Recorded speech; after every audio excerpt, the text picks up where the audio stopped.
Before it was called America, before flags waved over its shores, this was a continent of whispers and mysteries, a world inhabited not by shadows but by vibrant civilizations, whose stories were woven into the very landscape we now call the United States. This chapter is a deep dive into that profound past, a journey to meet the true pioneers of this land, their complex cultures, and the world they forged long before the arrival of European ships. Science tells us an epic story, that of brave groups of hunters who around 15,000 years ago challenged an ice and land bridge, the Bering Strait, pursuing survival toward an unknown horizon. This journey, dictated by necessity, turned them into the first explorers of a virgin continent, filled with monumental challenges and unimaginable opportunities. However, this explanation, while solid, does not answer all the questions. What truly drove those early humans to leave everything they knew behind?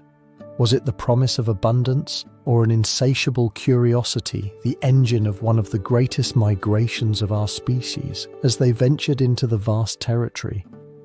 These inhabitants diversified, adapting to each ecosystem with astonishing creativity. In the lands that now make up the United States, a mosaic of cultures flourished, from the nomadic hunters of the Great Plains, whose entire lives revolved around herds of bison, to the agricultural societies of the Southwest, such as the Hopi and the Pueblo, who built adobe cities that blended with the desert sun and mastered the cultivation of corn. Each group, whether in the misty coasts, the dense forests, or the high mountains, developed an intimate and spiritual connection with their environment, a lesson in sustainability that resonates to this day. Among the most consequential decisions that defined these societies was their capacity for social and political innovation. The Iroquois, for example, not only survived but created the Iroquois Confederacy, an advanced system of government based on consensus and mutual respect that promoted peace among nations.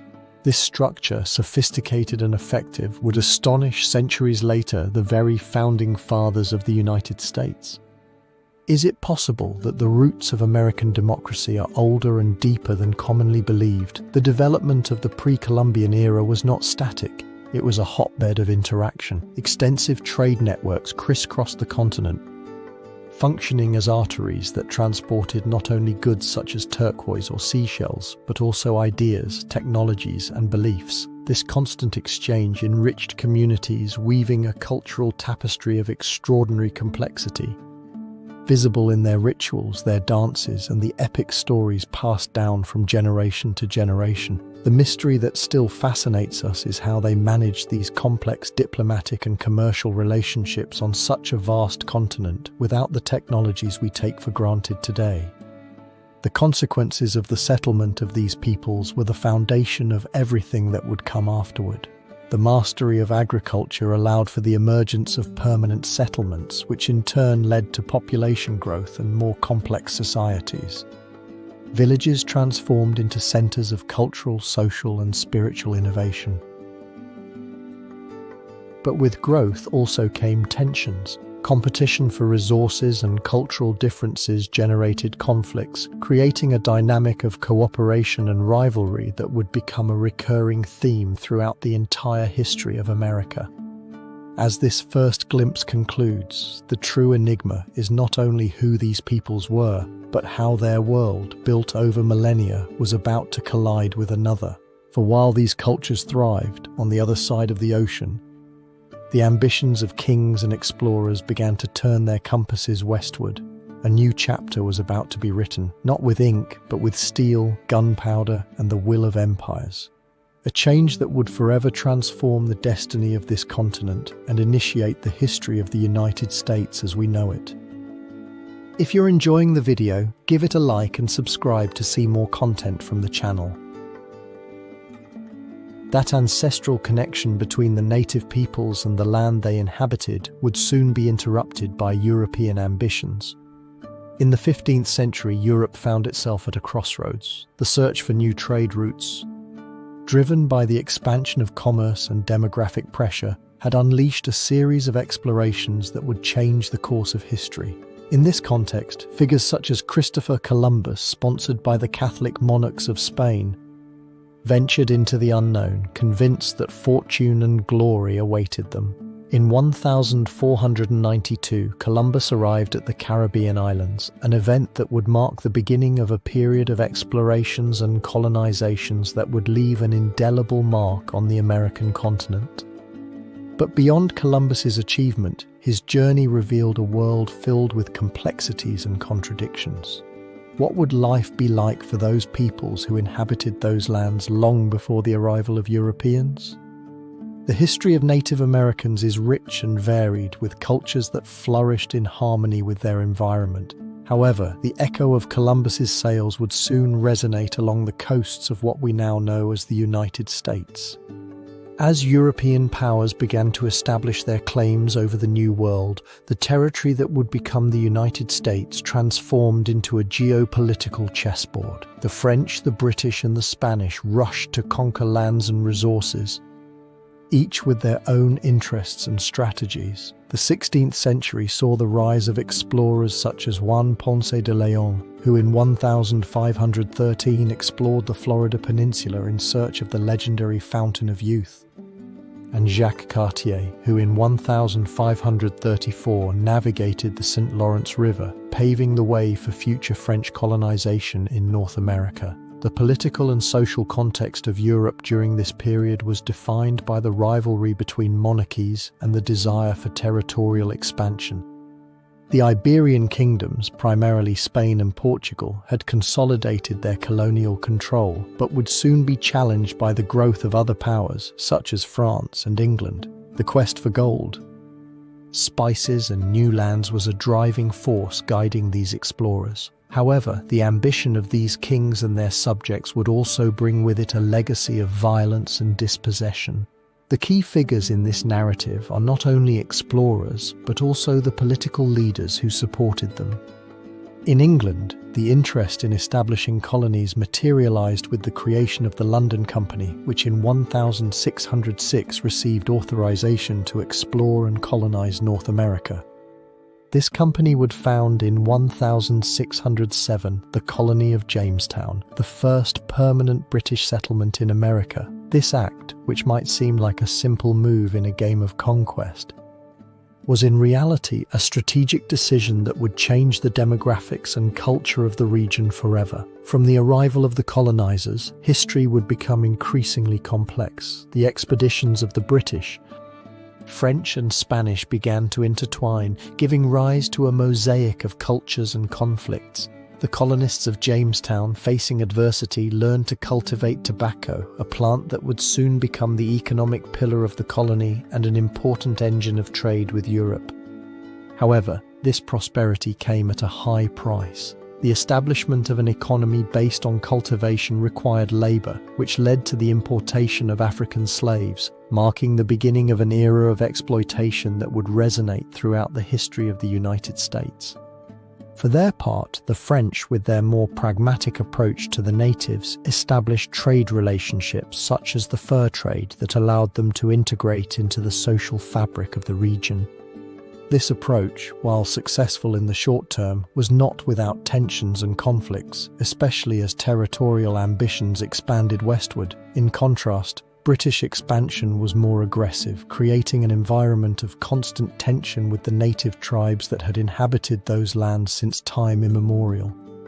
The development of these events culminated in a series of violent encounters and dialogues between cultures that left deep scars. The conflicts between colonists and natives, such as the Pequot War in New England and King Philip's War, illustrate the human cost of colonization.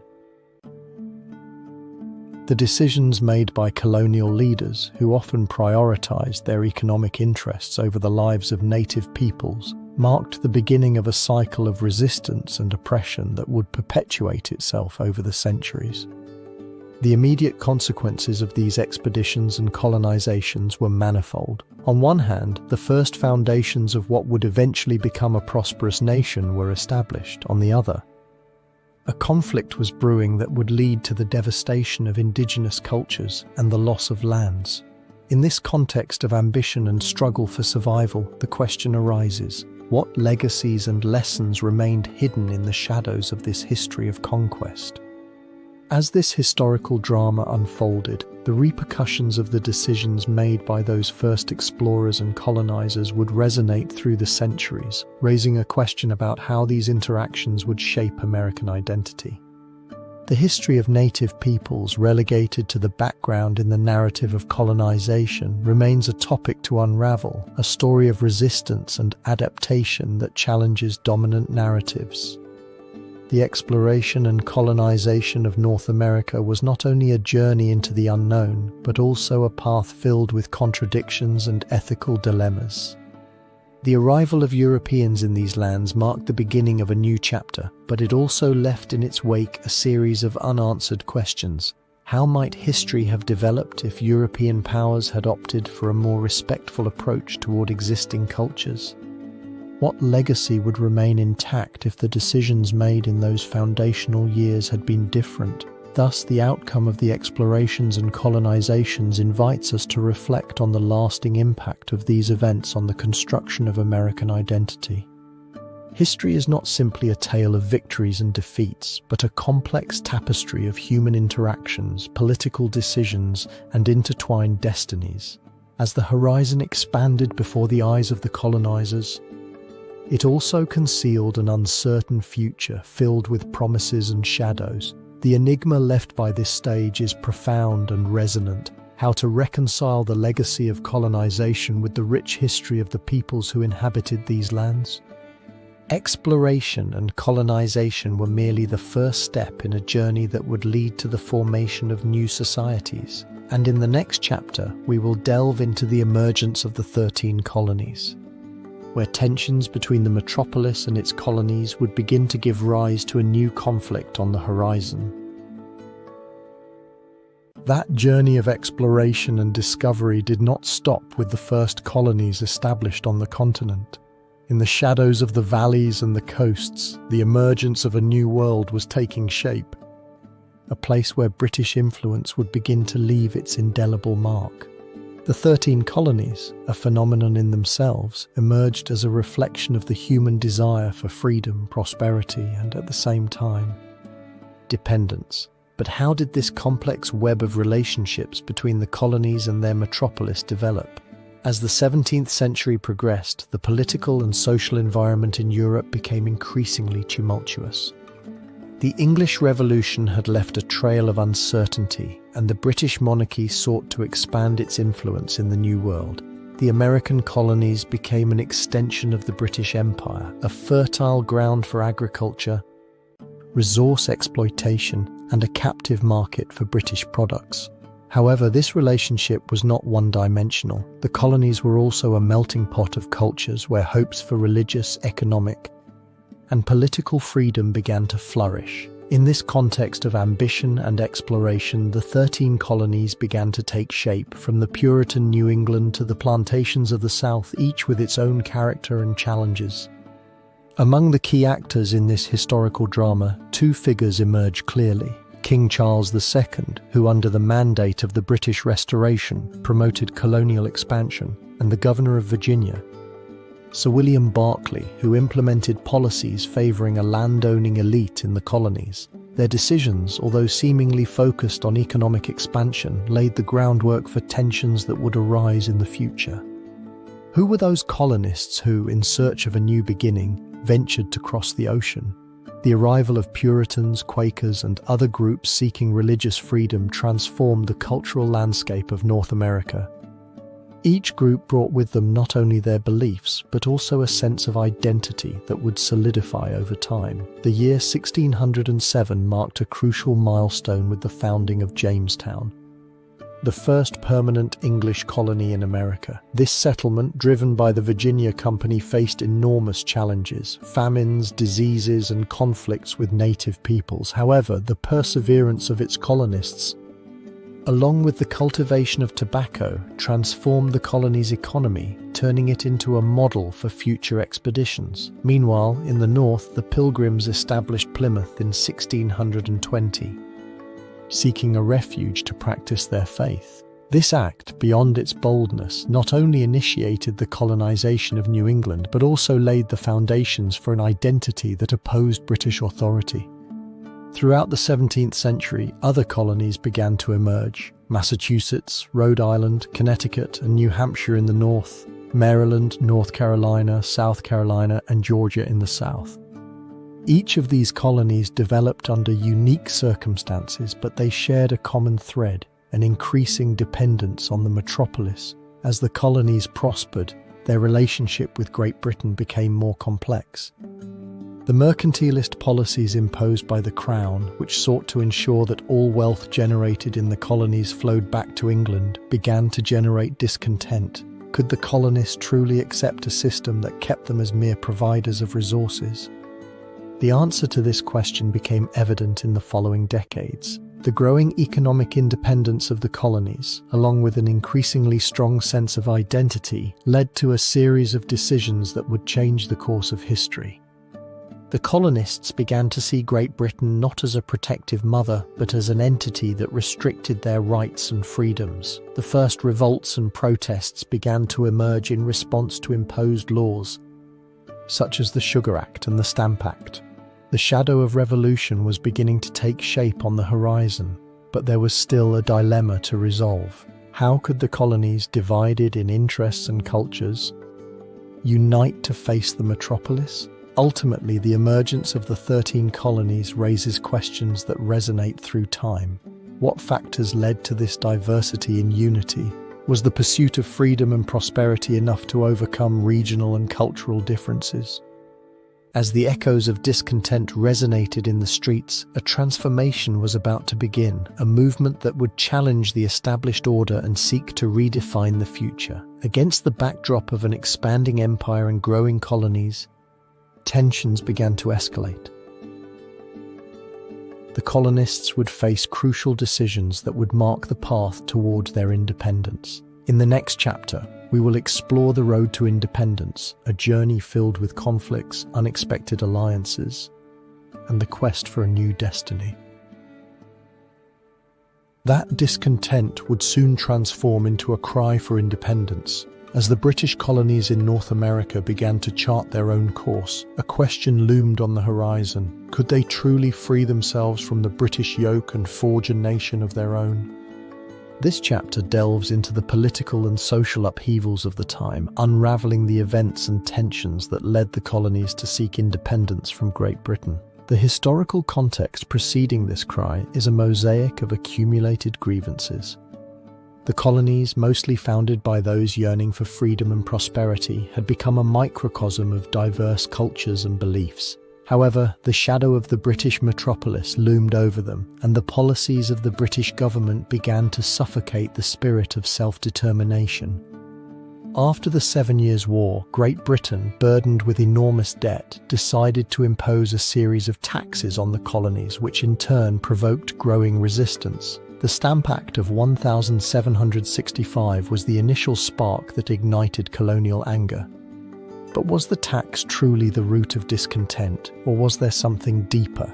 Emblematic figures emerged during this time of uncertainty. Samuel Adams, revolutionary leader from Boston, began organizing protests and fostering anti-British sentiment.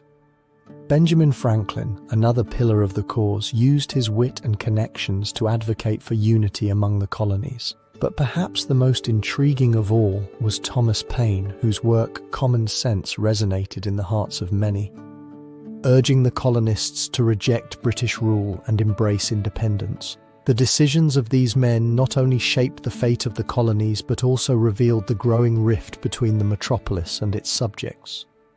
As tensions escalated, events unfolded rapidly. In 1770, the Boston Massacre left 5 colonists dead at the hands of British soldiers, an incident that would become a symbol of abuse of power.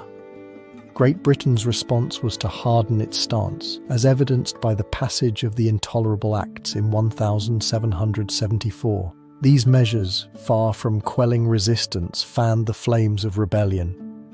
In 1775, the first skirmishes at Lexington and Concord marked the beginning of armed conflict. But who were truly responsible for this escalation? The colonists seeking their voice, or an empire that refused to listen?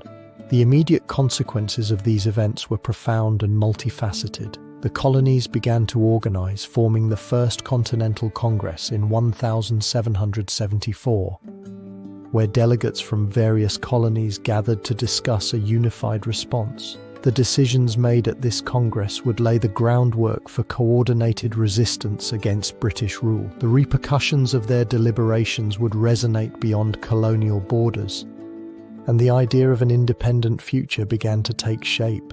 However, the path to independence was fraught with uncertainties. Could the colonists sustain a war against the most formidable power in the world? Thus, the dilemma of this chapter arises. Were the colonists truly willing to sacrifice everything for independence? The decisions of the leaders, the sacrifices of the citizens, and the impact of unfolding events intertwined in a complex tapestry of aspirations and fears. The yearning for freedom began to outweigh the fear of British retaliation, but the outcome of this struggle was yet to be written. As the colonies prepared for the inevitable conflict and the quest for a new order, a question loomed over the future. How would this struggle for independence unfold? The echoes of that question will guide us into the next chapter, where the Revolutionary War would erupt in all its intensity, and the fate of a nation would be decided in the heat of battle. That cry for independence would soon turn into the roar of battle. The tensions that had been building between the American colonies and the British Crown for years finally erupted into a conflict that would resonate throughout history. The American Revolutionary War, an armed confrontation between 1775 and 1783, would not only mark the birth of a new nation, but also pose a riddle. How could a group of relatively small and unequal colonies successfully challenge one of the most powerful empires of their time? In the context leading up to the war, the political and social atmosphere in the colonies was tense and laden with discontent. After the 7 Years' War, Great Britain, eager to recover its finances, imposed a series of taxes on the colonists, such as the famous Stamp Act and the Townshend Acts. These acts, viewed by the colonists as obstacles to their freedom and rights, generated a wave of resistance that spread rapidly. The colonies began to unite in their discontent, forming groups like the Sons of Liberty, who dedicated themselves to organizing protests and acts of resistance. The famous phrase, "no taxation without representation," became the rallying cry of those who felt their voices were ignored in the British Parliament. The key figures of this era became symbols of the struggle for independence. George Washington, an experienced military leader and charismatic figure, was appointed Commander-in-Chief of the Continental Army in 1775. His experience during the 7 Years' War provided him with invaluable perspective, but his selection also raised questions about his ability to unite the diverse factions of the colonies. Benjamin Franklin, another pillar of independence, used his diplomatic savvy to seek support from European allies, especially from France, which would play a crucial role in the outcome of the conflict. But could these men truly carry out the monumental task that lay before them? The development of the war was a series of dramatic and decisive events that shaped the course of history. The spark that ignited the conflict occurred on the 19th of April in 1775 during the battles of Lexington and Concord, where armed colonists faced British troops. This confrontation, though small compared to what was to come, was a powerful symbol of resistance. As fighting intensified and the Second Continental Congress convened in Philadelphia, the colonists found themselves at a crossroads between reconciliation and revolution. The formal Declaration of Independence arrived on the 4th of July in 1776, a moment that would resonate through the centuries. The document, primarily drafted by Thomas Jefferson, not only proclaimed separation from Great Britain, but also contained universal principles of human rights. However, this act was fraught with uncertainty. Could this declaration truly be backed by the military action necessary to sustain it?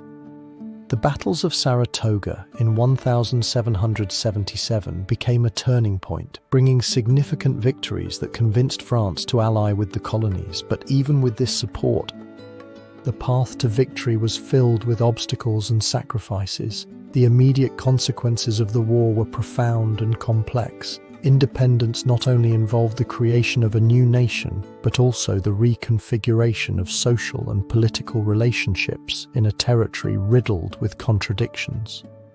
The ideas of freedom and individual rights clashed with the reality of slavery and the exclusion of many communities.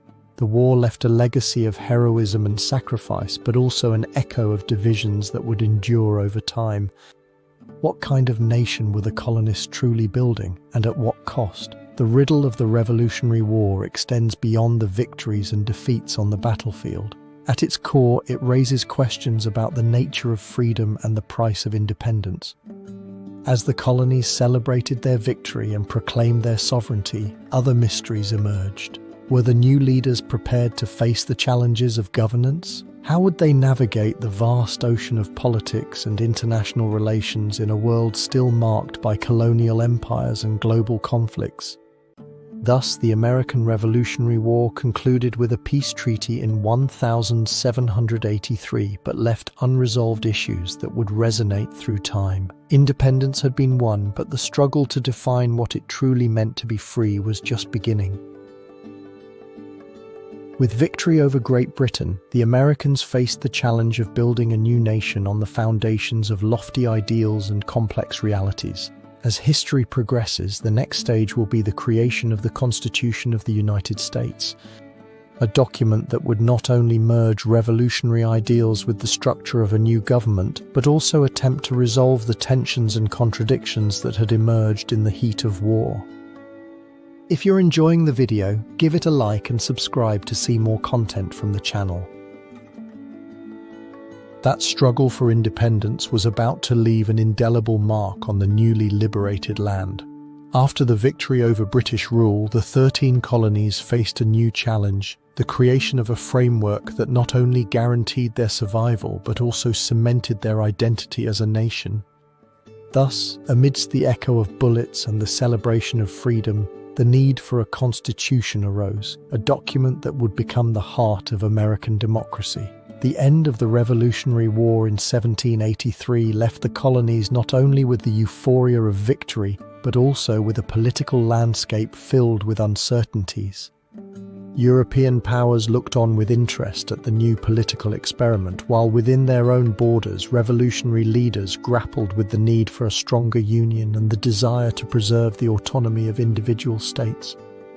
The Articles of Confederation, which had served as the first attempt at a central government, proved ineffective and weak in the face of the challenges confronting the new nation. The economy was in ruins.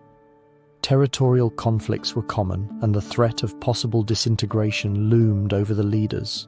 Could this new nation hold together, or was it destined to fragment into a series of rival states? In this context of uncertainty, figures such as George Washington, Alexander Hamilton, James Madison, and Benjamin Franklin emerged as the architects of a new order. Washington, with his legitimacy as a military leader, would become the first president, but before assuming that role, he was a fervent advocate for a constitution that could unify the colonies. Alexander Hamilton, with his sharp economic vision, argued for a robust central government that could regulate commerce and manage the debt accumulated during the war. Madison, known as the father of the Constitution, dedicated his life to the cause of a balanced government, while Franklin, with his wisdom and charisma, became the bridge between different factions. Seeking a consensus that seemed elusive, the decision to convene a convention in Philadelphia in 1787 was a crucial milestone. There, these leaders, along with other delegates, would gather to navigate the turbulent waters of creating a new framework of government. In the sweltering summer of 1787, the Constitutional Convention took place at Independence Hall in Philadelphia. The deliberations were intense and fraught with heated debates, where the ideas of liberty and representation clashed with the realities of power and governance. Fundamental issues were discussed, such as representation in Congress and slavery, a thorny topic that revealed the deep divisions between northern and southern states. The solution of the 3/5 compromise was an attempt to balance interests, but it left a legacy of controversy that would resonate throughout American history. As the delegates struggled for an agreement, the spirit of the revolution still vibrated in the air. How could they ensure a government that did not repeat the mistakes of the past? One that protected individual liberty while maintaining order and national cohesion. Finally, after long negotiations, a draft was presented that defined a federal government with limited powers divided into three branches: executive, legislative, and judicial. On the 17th of September in 1787, the Constitution was signed, a moment that many considered an extraordinary achievement, but which also left unanswered questions about the future of the new nation. The ratification of the Constitution was not a straightforward process. It faced opposition from the anti-federalists, who feared that a strong central government could become a new oppressor. The struggle to convince various state legislatures was fierce. But as promises of a Bill of Rights, a set of amendments that would guarantee individual liberties, were presented, the balance began to tilt in favor of ratification. In June of 1788, New Hampshire became the 9th state to ratify it, ensuring its enactment. The creation of a federal government established a new order, but the shadow of division remained. Would the Constitution be sufficient to unite such a diverse and fragmented nation? The creation of the Constitution of the United States marked a milestone in history, but it also left a persistent enigma.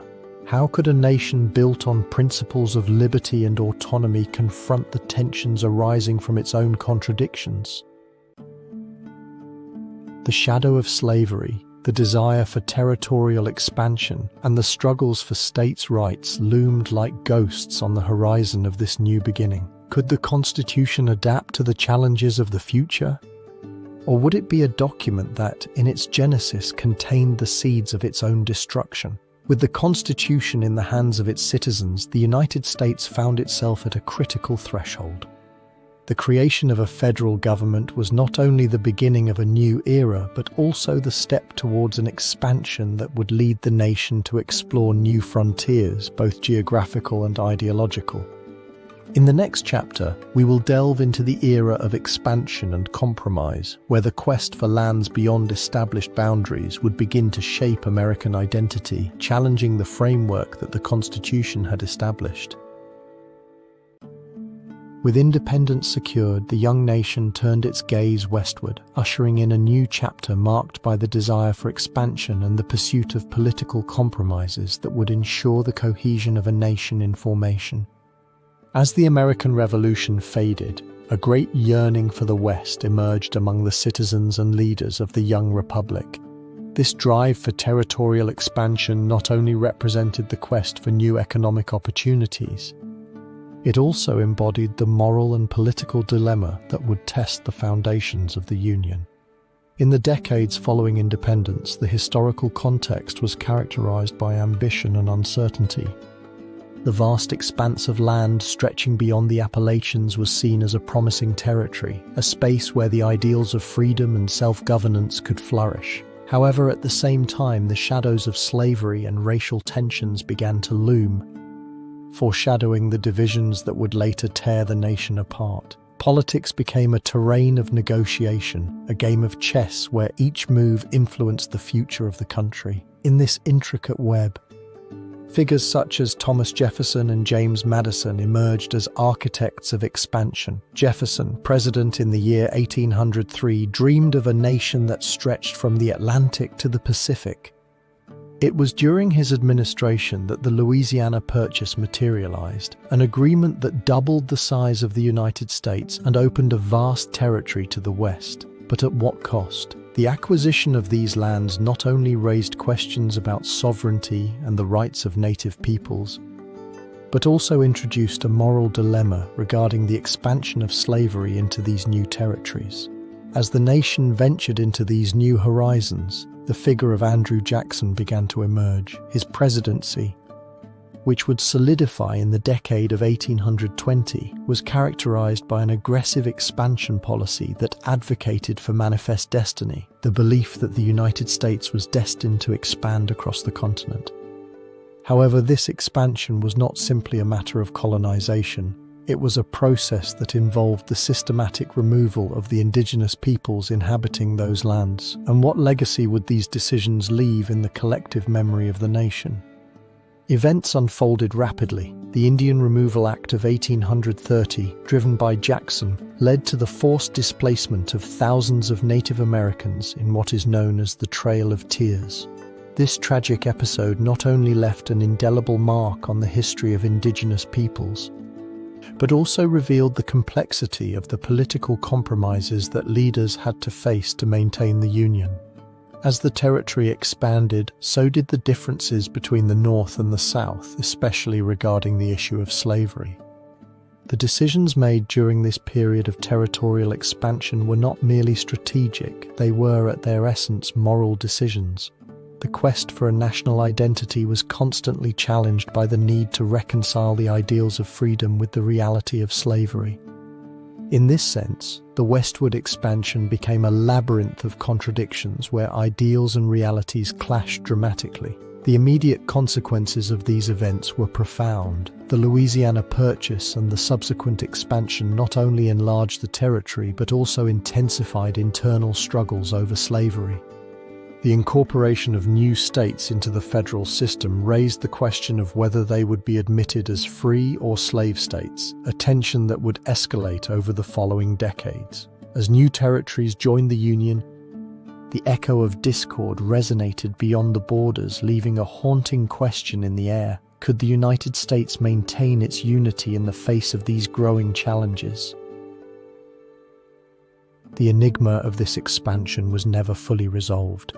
As the nation sought its path into the future, the decisions made in the past continued to reverberate, leaving a legacy of divisions that still resonates today. The ambition for expansion was undoubtedly a driving force for growth, but it also sowed the seeds of conflict that would culminate in the Civil War. What secrets still awaited in the depths of this story of expansion and compromise? As we delve into the next chapter, the echo of these decisions will begin to manifest in increasingly complex ways. The presidency of Andrew Jackson, with its focus on expansion and its impact on American politics and society, will reveal a new set of dilemmas and challenges that would define the era. That expansion westward had sown both a spirit of opportunity and of conflict in the young nation. However, with the rise of Andrew Jackson to the presidency in the year 1829, the country would find itself at the crossroads of a radical transformation that would mark its history. The Jackson era was not just a period of leadership, it was an epoch where the emerging democracy intertwined with the echo of injustices, leaving a legacy that still resonates in the American consciousness. The historical context preceding Jackson's presidency was characterized by growing tension between political elites and a populace clamoring for greater participation in government affairs. The early years of the 19th century saw the emergence of a political culture that began to challenge the aristocratic notions of leadership. The so-called Jacksonian democracy promised to democratize politics. But at its core, it also concealed a profound dilemma about who would truly benefit from this new order.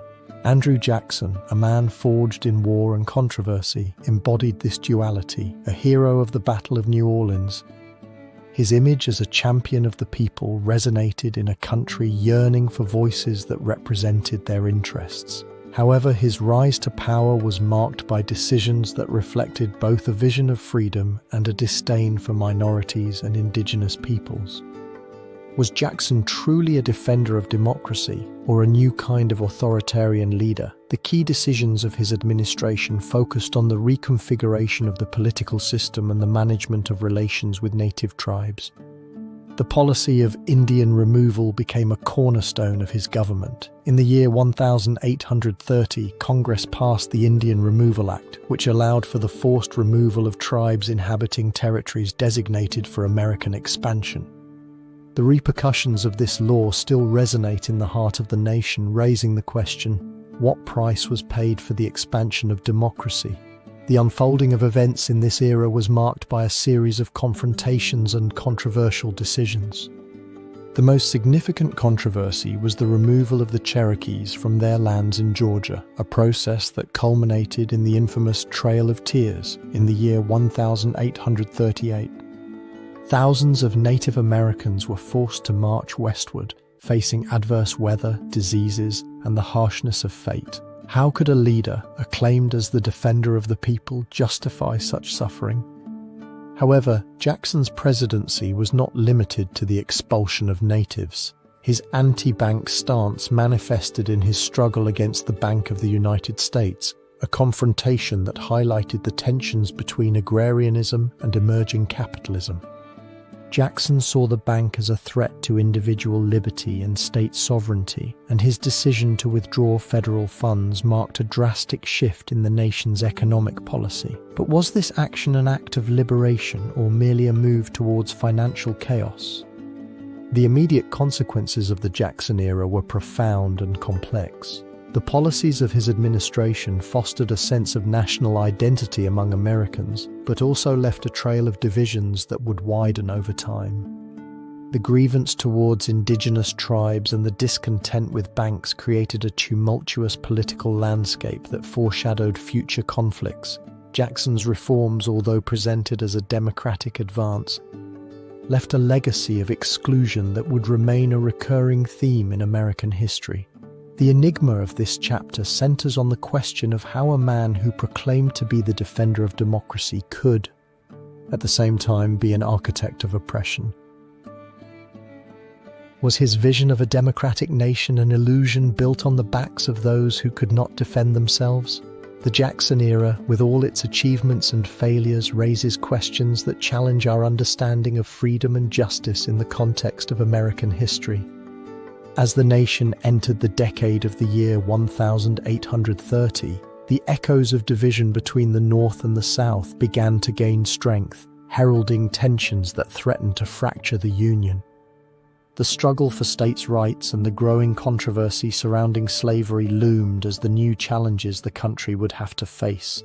With this shadow of conflict in sight, the path toward the future became uncertain, marking the beginning of a period of tensions that would culminate in a struggle for national identity.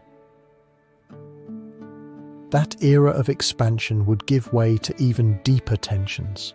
In the decade of 1840, the United States found itself at the crossroads of its own identity. The Westward Expansion, driven by the fervor of manifest destiny, intertwined with an abyss of discord looming between the industrialized North and the agrarian South. This chapter, titled Tensions and Division, immerses us in a period when the shadow of slavery began to darken the horizon of the young nation. The historical context of this time is crucial for understanding the growing unease. The Industrial Revolution had transformed the North, creating a landscape of factories and an economy based on wage labor. In contrast, the South remained anchored in an economic system sustained by the exploitation of millions of African slaves. As abolitionist voices rose, suggesting a future without slavery, the South clung tightly to its way of life. Viewing the North as an enemy determined to dismantle its society, the cotton economy, which had prospered many plantations, depended heavily on forced labor. Could the South survive without this system that sustained it? Amid this polarized environment, figures emerged who played crucial roles in the impending outcome. One of the most prominent was President James K. Polk, a fervent advocate of territorial expansion. His ambition led him to declare war on Mexico in 1846, a conflict that would not only expand American territories but also resurrect the debate over slavery in the newly acquired lands. Was this war in search of more land not also a war for the future of slavery? Another key figure was the senator from Illinois, Stephen A. Douglas. His proposal of the Kansas-Nebraska Act in 1854, which allowed new territories to decide for themselves whether to permit slavery, not only opened the door to the expansion of the slave system, but also unleashed a storm of violence known as Bleeding Kansas. In this context, the ideals of freedom and democracy became a literal battleground where citizens faced each other. What kind of democracy could arise from violence? The unfolding of events was marked by a series of crises and decisions that would shape the nation's course. The election of 1856, where the Republican Party emerged as a political force dedicated to the containment of slavery, was a turning point. John C. Fremont, the party's first presidential candidate, promised to stop the expansion of slavery westward. This provoked a furious response in the South, which began to consider secession as a viable option to protect its way of life. The escalation of tensions was palpable in the air, as if each election, each incendiary speech could be the spark that ignited the powder keg. The immediate consequences of these events were profound and devastating. The South was plunged into a growing paranoia, fearing that the arrival of an anti-slavery president would mean the end of its way of life. In the North, abolitionists felt energized but also terrified by the violence erupting in Kansas and beyond. The nation, which once seemed united in its struggle for independence, was now fragmenting into irreconcilable factions. Could there truly be a path to reconciliation in such a divided country? The enigma of this chapter lies in the inability of both sides to find common ground. The North and the South were trapped in a cycle of distrust and hostility that not only threatened to fracture the Union, but also posed the deeper question: what price was the United States willing to pay for its own identity? As tensions reached their peak, the fate of the nation hung by a thread, and the shadow of an imminent war loomed on the horizon. The next section of our story will take us to the repercussions of the war that was approaching. The Civil War and Reconstruction would not only redefine the political map of the nation, but also leave indelible scars on the fabric of American society. Those tensions would soon transform into an open conflict that would mark a before and after in the history of the United States. The Civil War, a dark chapter in the nation's legacy, emerged from the differences between the industrialized North and the agrarian South, where the issue of slavery resonated like a war drum. At the heart of this conflict lay not only economic and social differences, but also fundamental questions about freedom, equality, and national identity. As the decade of the 1850s progressed, the political atmosphere became increasingly corrosive. The adoption of the Kansas-Nebraska Act in 1854, which allowed new territories to decide on slavery through the principle of popular sovereignty, ignited a spark that would soon become an uncontrollable fire. That decision, supported by figures such as Senator Stephen A. Douglas, stood as a direct challenge to previous compromises such as the Missouri Compromise of 1820, which had sought to prevent the expansion of slavery westward. This new law brought with it a wave of violence known as Bleeding Kansas, where pro- and anti-slavery factions clashed in a bloody conflict that foreshadowed what was to come. In this context of growing discontent, figures emerged who would become emblematic of the conflict. Abraham Lincoln, a lawyer and politician of the Republican Party, firmly opposed the expansion of slavery. His rise to the presidency in 1860 was seen by many in the South as an existential threat. In response, several Southern states, led by South Carolina, opted for secession, thus forming the Confederate States of America under the presidency of Jefferson Davis. This act not only unleashed war, but also placed the issue of slavery at the center of the national narrative. The outbreak of war occurred on the 12th of April in 1861, when Confederate forces attacked Fort Sumter in South Carolina. This event marked the beginning of a conflict that would last 4 years and leave deep scars on the fabric of the nation. The battles of Bull Run, Antietam, and Gettysburg became milestones in a struggle where military strategy and morale intertwined with the ethical question of slavery. Generals such as Ulysses S. Grant and Robert E. Lee became legendary names, their decisions shaping the fate of thousands of men and women. The war, however, was not just a military confrontation, it was a conflict of ideologies. The Emancipation Proclamation, issued by Lincoln in 1863, transformed the war into a struggle for freedom. This decision not only freed slaves in the rebelling territories, but also allowed for their recruitment into the Union Army, changing the dynamics of the war. But was it truly enough to save the Union? Or was it merely a pragmatic measure at a critical moment? As the war dragged on, the consequences became increasingly evident. The human losses were devastating. Approximately 620,000 soldiers died, and the cities and battlefields of the South lay in ruins. The Southern economy, which relied heavily on agriculture and slavery, collapsed. However, the Union's victory in 1865 did not signify the end of tensions, but rather the beginning of a new enigma, the reconstruction of a fractured nation. Reconstruction, which spanned from 1865 to 1877, became a period of experimentation and conflict. The task of reintegrating southern states into the Union while ensuring the rights of former slaves represented a monumental challenge. The implementation of constitutional amendments, such as the 13th, which abolished slavery, the 14th, which granted citizenship to all born in the United States, and the 15th, which guaranteed the right to vote regardless of race, sought to cement a new social order. However, these measures faced resistance both in the South and the North, leaving shadows of uncertainty over the future of the country. A crucial actor in this era was President Andrew Johnson, who assumed office after Lincoln's assassination. Johnson, a Southern Democrat, favored a more lenient Reconstruction, leading to tensions with Congress, where radical Republicans advocated for a more rigorous approach. This power struggle culminated in the first impeachment trial of a president in the history of the United States. Although Johnson was acquitted, the division between the executive and legislative branches reflected the depth of the scars that the war had left. Meanwhile, organizations such as the American Freedom and Progress Association and the nascent Ku Klux Klan vied for the narrative of the new social order. Violence and intimidation became tools used to undermine the rights of African Americans. A grim reminder that the legacy of slavery would not fade so easily.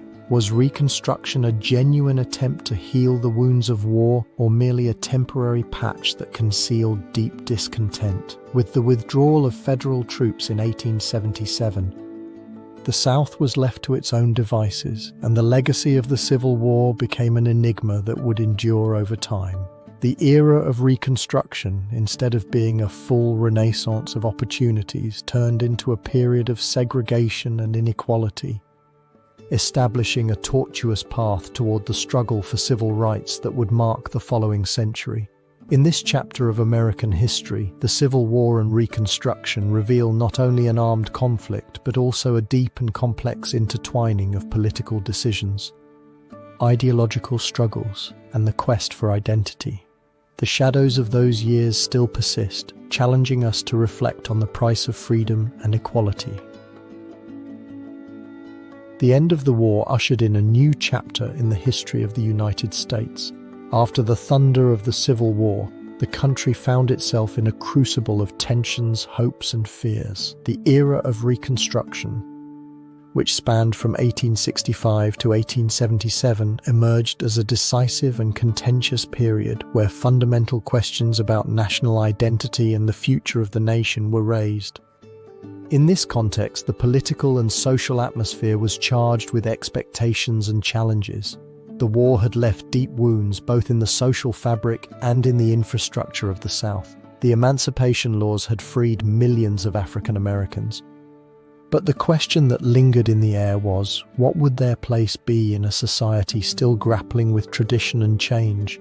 In fact, Reconstruction involved not only the reintegration of the Confederate States, but also the reconfiguration of the power dynamics in a nation that was, in many ways, in its political infancy. The key figures in this drama were varied and complex. Among them was Abraham Lincoln, whose assassination in 1865 left a leadership void that Andrew Johnson, his successor, attempted to fill. Johnson, a Southern Democrat who became president, adopted a conciliatory approach toward the South, which provoked the outrage of radical Republican sectors advocating for a deeper and more transformative Reconstruction. The tension between these two approaches marked the fate of Reconstruction, leaving a legacy of divisions that would endure for generations. The crucial decisions of this era were numerous and often contradictory. In 1866, Congress passed the Civil Rights Act, which granted citizenship to African Americans and guaranteed them basic rights. However, the implementation of these laws faced fierce resistance. Groups such as the Ku Klux Klan emerged in response, using violence to maintain the racial order that had characterized the South before the war. The question arising from this resistance was unsettling. Could the nation truly reconcile with its past without confronting its demons?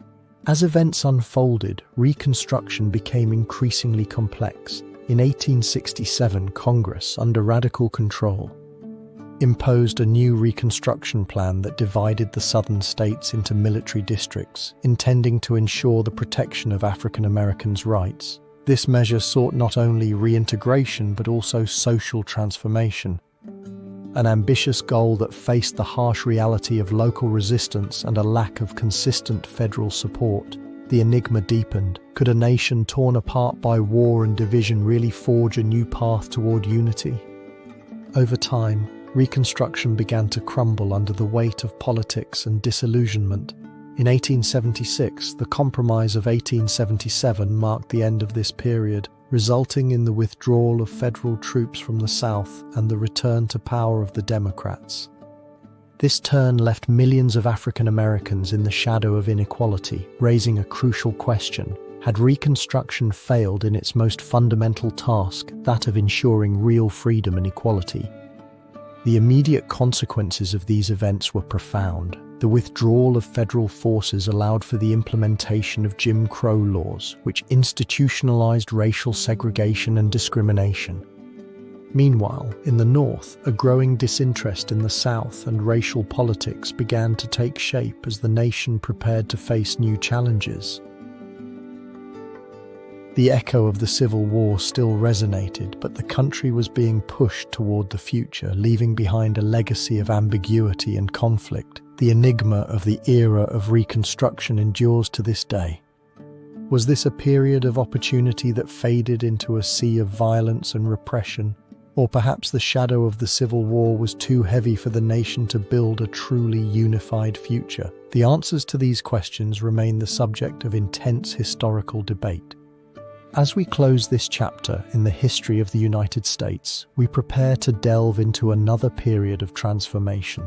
The Industrial Revolution looms, promising to revolutionize the economy and society of the United States in ways we can barely imagine. The end of Reconstruction gave way to a phenomenon that would forever change the face of the American economy and society. The Industrial Revolution, that period of transformation, began to take shape in the late 18th century, bringing with it a torrent of innovation and an unprecedented display of economic power. From the factories that emerged in the landscape to the drastic changes in daily life, every corner of the nation was infused with the echo of this new era. Before the Industrial Revolution, the United States was in an agrarian and artisanal state where production was limited to small communities and the economy relied heavily on agriculture. The independence from Great Britain in 1776 had left a nation in search of identity, but also in search of ways to thrive. As the 19th century progressed, industrialization began to extend its tentacles, driven by the availability of natural resources and human ingenuity.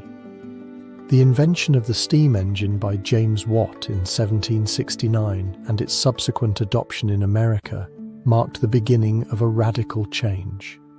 Cities began to grow, and with them, the need for labor drove millions of people to leave their fields in search of employment in the burgeoning factories. Among the key figures in this transformation was Eli Whitney, whose invention of the cotton gin in 1793 revolutionized cotton production in the South. This advancement not only increased efficiency in agriculture, but also fueled the growing demand for enslaved labor, creating a complex link between industrialization and slavery. In turn, the development of transportation systems such as the railroad was driven by visionaries like Cornelius Vanderbilt, who saw an opportunity in the transportation of goods and people.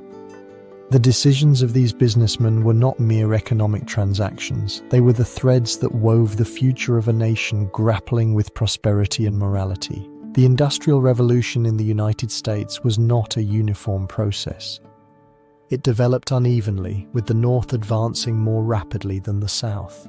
In the North, from the decade of 1820, factories began to flourish in places like Lowell, Massachusetts, where young women, known as the Lowell Girls, worked in often precarious conditions for low wages. Textile factories became the symbol of a new era, but also the stage for growing social discontent, as labor unions began to form in response to working conditions. A conflict emerged between the desire for profit and the need for labor rights. In the South, the dependence on cotton and slavery intensified, creating a dual economy that would soon become one of the main sources of tension in the country. Cotton magnates, benefiting from the Industrial Revolution, saw in slavery a way to maximize their profits, often ignoring the moral implications of their decisions. The arrival of European immigrants, seeking refuge from poverty and oppression, also fueled industrial growth, creating a diverse working population, but often exploited. The effects of the Industrial Revolution were profound and contradictory. On one hand, the American economy began to thrive. Cities grew and the middle class emerged. However, this growth was fraught with problems. Living conditions in industrial cities were precarious, with air and water pollution, overcrowding, and a lack of public services. The struggle of workers for better conditions intensified, leading to strikes and protests that would resonate for years. Furthermore, the increase in production brought with it a dependence on slavery, a dark legacy that would mark the path toward the Civil War. Looking back on this period of transformation, a troubling question arises. Could industrial advancement have been achieved without sacrificing morality?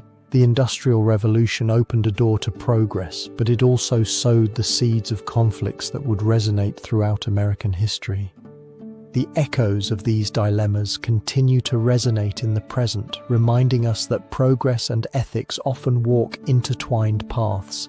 As the Industrial Revolution solidified, the country was preparing to take another great step: westward expansion. In that vast territory yet to be conquered, the dream of a new life and the pursuit of wealth would intertwine with conflicts and tensions that still endure. The industrial consolidation ushered in a new era of ambition and territorial expansion. The young American nation, barely a couple of decades old, found itself at a crucial moment. The quest for new lands and opportunities, driven by an almost mystical fervor, would begin to transform the landscape of North America. This chapter delves into the process of westward expansion, where the ambition of settlers would clash with the resistance of native peoples, and the promise of wealth would unleash the gold rush. In the early 19th century, the political and social context of the United States was marked by a growing confidence in its manifest destiny, a deeply rooted belief that it was their right to expand their borders from the Atlantic to the Pacific. This expansionist fervor was fueled by the idea that Americans were bearers of civilization and democracy, a narrative that often overlooked the rights and cultures of the indigenous populations inhabiting those lands. Among the key figures of this era were individuals such as Thomas Jefferson, president in the year 1803, who promoted the purchase of Louisiana, a vast territory that doubled the size of the nation.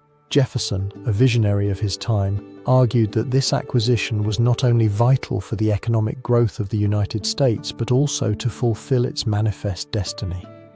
However, the purchase of Louisiana was merely the first step on a path filled with conflicts and difficult decisions.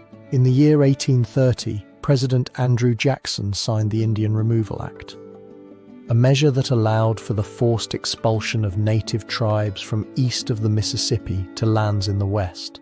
Among the affected peoples were the Cherokees, the Seminoles, and the Choctaw, who would be compelled to abandon their ancestral lands, a process that would become brutal and heartbreaking. Jackson's decision was undoubtedly a fundamental pillar of westward expansion, but it also left a trail of suffering and death that would resonate in the nation's memory.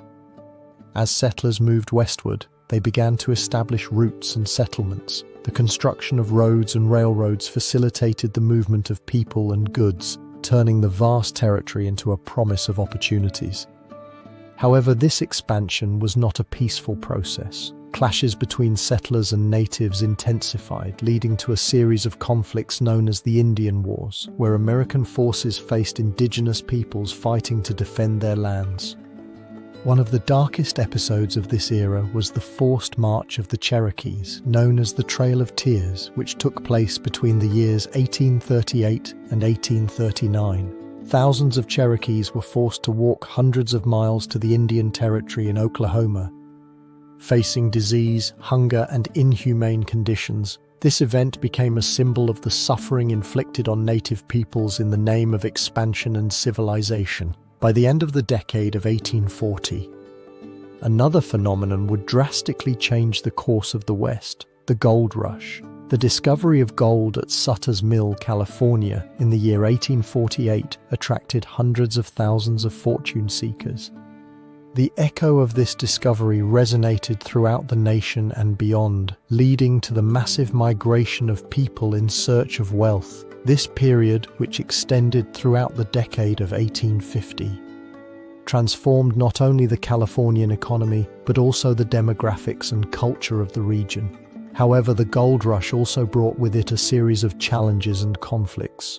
The massive influx of settlers into California resulted in the marginalization of local indigenous communities, who saw their lands invaded and their resources exploited. Tensions escalated, and confrontations between gold seekers and natives became common, leaving a legacy of violence and dispossession. The immediate consequences of westward expansion were profound and complex. As the United States expanded, a reconfiguration of its national identity also took place. The narrative of conquest and civilization intertwined with the stories of resistance and loss of native peoples, a persistent echo that still resonates in the collective memory of the country. Expansion not only brought new opportunities, but also a deep sense of questioning about the cost of this progress. The enigma surrounding this era of expansion is how a nation that proclaimed itself a defender of freedom and democracy could justify the oppression and displacement of indigenous peoples. Was it truly the unchecked ambition of a few that led to the tragedy of many? The answers remain hidden in the folds of history, a constant reminder of the duality of progress. As the gold rush faded and conflicts intensified, the United States prepared to face a new chapter in its history, one that would lead it to position itself on the world stage. The gaze of the country began to extend beyond its borders. If you're enjoying the video, give it a like and subscribe to see more content from the channel. It was a time of transformation and opportunities, a moment when the echo of the Industrial Revolution still resonated in the hearts of Americans. As the country entered the second half of the 19th century, the horizon expanded, and with it, the ambitions of a nation preparing to play a central role on the world stage. This new chapter in the history of the United States would not only be defined by its internal growth, but also by the emergence of a desire for influence that would resonate beyond its borders. The historical context of this era is fundamental to understanding the role that the United States was beginning to assume in international affairs. After the Civil War, the country emerged with a revitalized economy and a growing confidence in its ability to influence the world. As Europe found itself engulfed in its own conflicts, the attention of the United States focused on expanding its power and its sphere of influence. In this context, the ideology of manifest destiny became a pillar of national thought. The belief that the United States was destined to expand across the entire continent and beyond became a moral and political imperative. The protagonists of this story are figures whose decisions shaped the future of the nation. Among them is President Ulysses S. Grant, whose administration witnessed a series of expansionist policies and a more assertive stance in the international arena. His administration, although marked by corruption and inefficiency, is also remembered for its active diplomacy and interest in territories in the Caribbean and the Pacific. During this time, the figure of Alfred Thayer Mahan emerged as an influential naval theorist, whose work, The Influence of Sea Power Upon History, laid the foundations of American naval imperialism, arguing that control of the oceans was essential for the greatness of a nation. The development of the events that led to this transformation was both strategic and military. In 1898, following the explosion of the battleship Maine in Havana, Cuba, the Spanish-American War erupted, a conflict that marked a monumental shift in the international perception of the United States. The outbreak of war was more than a mere military episode. It was the moment when the country, still scarred from its own civil war, decided that it could no longer remain on the sidelines of global affairs. The swift and decisive victory over Spain not only resulted in the acquisition of territories such as Puerto Rico, Guam, and the Philippines, but also catapulted the United States into the position of a colonial power. A change that left many questioning, what did it truly mean to be a world power? The immediate consequences of the Spanish-American War were palpable. The victory provided the United States with a new status on the global stage. But it also brought with it a series of moral and political dilemmas. The annexation of the Philippines in particular unleashed a fierce debate about imperialism and the responsibility of governing non-American peoples. Figures such as Mark Twain and the Anti-Imperialist League rose in opposition, raising unsettling questions about the future of the country and its role in the world. Would the freedom they had fought to obtain become oppression for others? This dilemma of the chapter looms over the history of the United States on the threshold of a new century. Territorial expansion and the desire for international influence raised questions that still resonate today. Could the United States balance its ambition with its democratic ideals? What legacy would the decisions made during this period leave behind?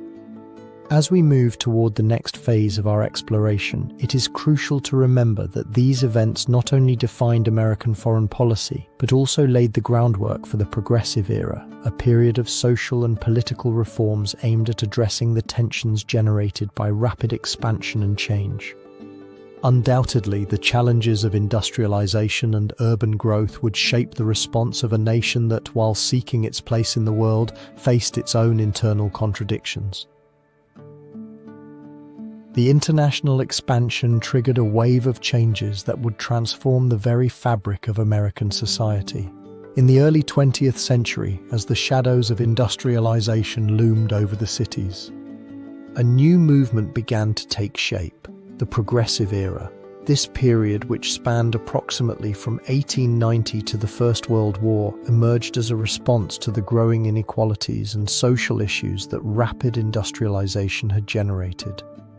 The voices of those who cried out for social justice and reforms resonated in the streets, challenging the status quo and seeking a path toward a more equitable future. In the context of the Progressive Era, the United States found itself at a crossroads. The Industrial Revolution had transformed the way Americans lived and worked. Factories grew, fueling the economy but also creating a breeding ground for labor exploitation, poverty, and political corruption. The cities, in their frantic growth, became centers of misery, where millions of immigrants sought a better life, only to find themselves trapped in deplorable conditions.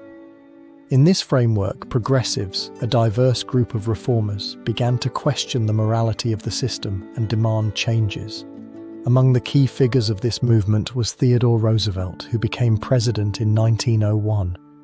His bold and energetic approach to politics translated into a series of reforms aimed at restoring public faith in government and the economy.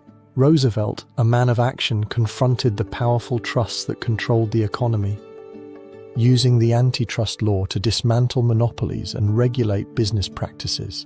But what motivated this leader to challenge the elites who had long governed without opposition? The answer may lie in his own family legacy and the experiences of his childhood, where a sense of justice and the fight against oppression took root in his spirit. Alongside him, figures like Jane Addams and her work at Hull House helped illuminate the injustices faced by women and immigrants in the cities. Addams, one of the first advocates for social work in the United States, championed women's rights and adequate education for working-class children, at a time when female voices were often silenced. Her influence rose as a beacon of hope, questioning gender segregation and the lack of rights in the workplace. However, to what extent would her efforts reach the masses who desperately needed support and protection? The development of these events was complex. In 1906, the publication of The Jungle by Upton Sinclair revealed the horrendous conditions under which meat was processed, provoking a public reaction that led to the creation of the Food and Drug Act of 1906.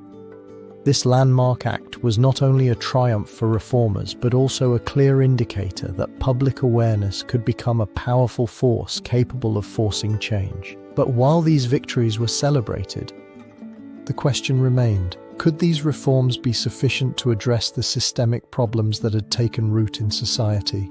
The immediate consequences of the progressive era were significant. The passage of the 19th Amendment in 1920, which granted women the right to vote, was the result of decades of struggle and one of the most notable victories of this period. However, the progressive era was not a linear path toward progress. It also left a legacy of racial tensions and persistent inequalities. While some groups made advances, others, such as African Americans and Asian immigrants, continued to be marginalized and oppressed. How can a movement that promised justice be reconciled with the reality of exclusion?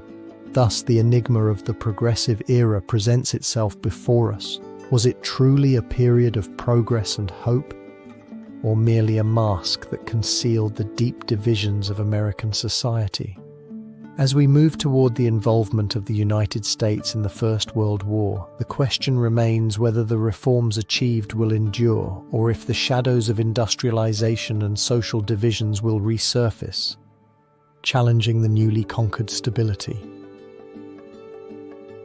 Internal reforms would soon be overshadowed by a conflict that would transform the geopolitical landscape of the world. As tensions in Europe intensified at the beginning of the 20th century, the echoes of conflicts resonated across the Atlantic Ocean.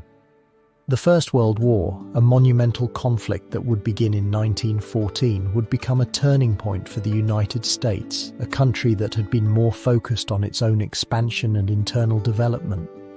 The shadow of war loomed over a nation that until then had remained on the sidelines of European disputes. However, time would reveal that the fate of the United States was inextricably intertwined with that of Europe. The historical context surrounding the First World War is one of complex alliances, competing imperialisms, and nationalist rivalries. In this environment, European nations divided into two major blocs. The Triple Alliance, composed of Germany, Austria, Hungary, and Italy, and the Triple Entente, which included France, Russia, and Great Britain. Tensions that had accumulated over years, exacerbated by the assassination of Archduke Franz Ferdinand of Austria in 1914, unleashed a conflagration that would soon spread beyond European borders. Meanwhile, in the United States, the political atmosphere was one of increasing isolation. However, industrialization had endowed the country with unprecedented economic power. American industries began to thrive, and trade ties with Europe strengthened. Despite an initial stance of neutrality, the United States government, led by President Woodrow Wilson, would soon face critical decisions that would change the course of the nation. Wilson, an idealist convinced of the possibility of a better world through diplomacy, found himself at a crossroads. In his inaugural address in 1913, he had urged Americans toward peace and justice. However, as the war expanded, internal and external pressures began to take their toll on his stance. The growing threat from Germany, along with the revelation of the Zimmermann Note, which proposed an alliance between Germany and Mexico, pushed Wilson to reconsider his strategy of neutrality. Events unfolded rapidly. In April of 1917, after years of provocations and attacks on American merchant ships by German submarines, Wilson requested a declaration of war from Congress. The response was almost unanimous. The United States joined the fight under the banner of democracy. This moment marked a drastic change. The country that had been a passive spectator would now become a key player on the world stage. The involvement of the United States in the war was not limited to the simple mobilization of troops. The arrival of the American Expeditionary Forces, led by General John J. Pershing, brought new vigor to the Western Front, where Allied forces were struggling against the stalemate in the trenches. In the Battle of Cantigny in May of 1918, American troops proved their worth, achieving the first significant victory in their history in a European conflict. This triumph resonated as a song of hope and determination, but it also raised the question, could the United States truly change the course of the war? As the months passed, the cost of the war became evident. The participation of more than 2 million American soldiers, along with logistical support and materials, allowed the Allies to gain ground. However, casualties were significant. More than 116,000 Americans died in combat, leaving a legacy of pain and sacrifice. The immediate consequences of the war were profound and multifaceted. By the end of the conflict in November of 1918, the map of Europe had been completely reconfigured. New countries emerged, and ancient empires crumbled. The United States, for its part, emerged as a world power, not only in military terms but also economically. The war had left an indelible mark on American society, marking the beginning of a period of prosperity, but also of internal tensions. However, the enigma that persists is the legacy of this transformation. Was the entry of the United States into the First World War truly a noble act of defense of democracy, or rather a strategic move with hidden interests? History is full of nuances, and the repercussions of the war would be felt in American politics and society in the decades to come. The lingering question is, how did this new position of power affect national identity and future decisions of the United States on the global stage? The shadow of war would slowly dissipate, but the legacy of those years of conflict would give way to the vibrant decade of the 1920s and the inevitable arrival of the Great Depression. The end of the war would give way to a period of astonishing growth and, shortly thereafter, to one of the most devastating economic tragedies in American history. The echoes of the First World War had left a trail of change on the horizon. Industry was flourishing and the economy was expanding. It was a time of hope where the American dream seemed within reach. The Twenties, known as the Roaring Twenties, presented themselves as a decade of euphoria and excess. Where jazz resonated in every corner, the streets were filled with automobiles and neon lights illuminated the night sky of the cities. The historical context of this era was marked by the radical transformation of American society. The war had propelled industrialization, and with it, the growth of a middle class that began to enjoy a lifestyle never before imagined. Prohibition, which came into effect in 1920, not only altered the social fabric but also created a black market that fostered the rise of figures like Al Capone, who became a symbol of organized crime. In this atmosphere of newly acquired freedoms, women began to claim their place in society, symbolized by the flappers movement, young women who challenged traditional norms with their clothing and behavior. However, as optimism spread, so did the shadows of speculation and rampant consumption. In this context, the key figures that emerged were both visionary and reckless. President Calvin Coolidge, with his motto of "The business of America is business," encouraged an era of laissez-faire that allowed corporations to flourish without restrictions. The New York Stock Exchange, a symbol of economic success, became the epicenter of a euphoria that seemed endless. Banker Charles E. Mitchell, president of the National City Bank, was one of the most influential, promoting the purchase of stocks on credit, which fueled a cycle of indebtedness that many considered harmless. The development of these events was reflected in unprecedented economic growth.